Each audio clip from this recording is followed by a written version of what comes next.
So you're a lieutenant. What got you doing out here then? Sector lieutenant. It is sector? They actually make lieutenants come out to this type of stuff? Yeah, I wanted to. You wanted to? See what goes on up here. For sure, for sure. There's usually more officers at the last few I've been to, yeah. There's usually 4 or 5 at least. Yeah. Relax a little bit on it. A lot of guys in training, so. Oh yeah.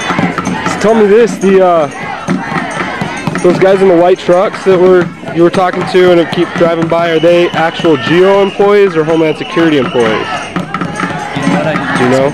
Yeah. I don't know what they are. I don't know. Yeah. It's fair enough.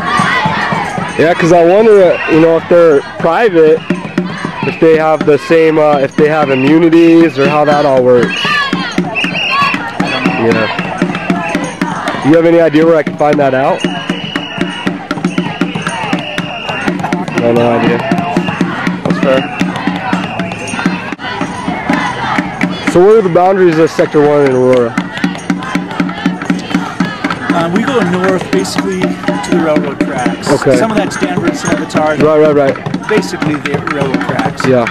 Okay. And then how far south? We go all the way down to past Parker Road. Oh, really? Yeah. Okay.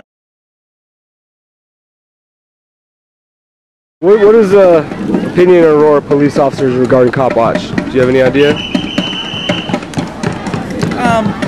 For the most part, people really don't care. The only time people care is when we're trying to do our business, and some of you guys are a little bit more aggressive than others, and some of them like to get the cameras real close to the face when we're trying to make an arrest. Right. We don't care. You videotape us if you want.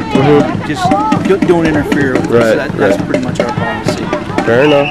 You guys have the right to videotape. For sure. It's one thing that bothers me a lot is we have a lot of trouble actually getting cards from officers, even when, you know, sort of the situation where we approached you where we weren't disrupting anything. It's kind of, you know, you were keeping your eye on the march, but that was about it, and there's no mayhem going on. Right. And though I mean, as far as I know, the state law is that when approached, officers need to give their cards. And the city, Denver City, also has law, and I don't think Aurora has that same law. I think the law you're talking about is if we make contact with somebody, a vehicle, we make a traffic stop with a vehicle, if we don't issue a summons, especially in the minority cases, if we don't issue a summons, we're supposed to give them a business card when we contact somebody. What about when I contact an officer? If I approach an officer, and it's not disrupting any business or procedures? Our director doesn't really address that. When we make a contact. For sure. Most people, I think, will give you a card. Right. Yeah. Okay. It's like thinning out here. Yeah. People are going home. For sure. How late do you guys stay out at night? Depends what we're doing.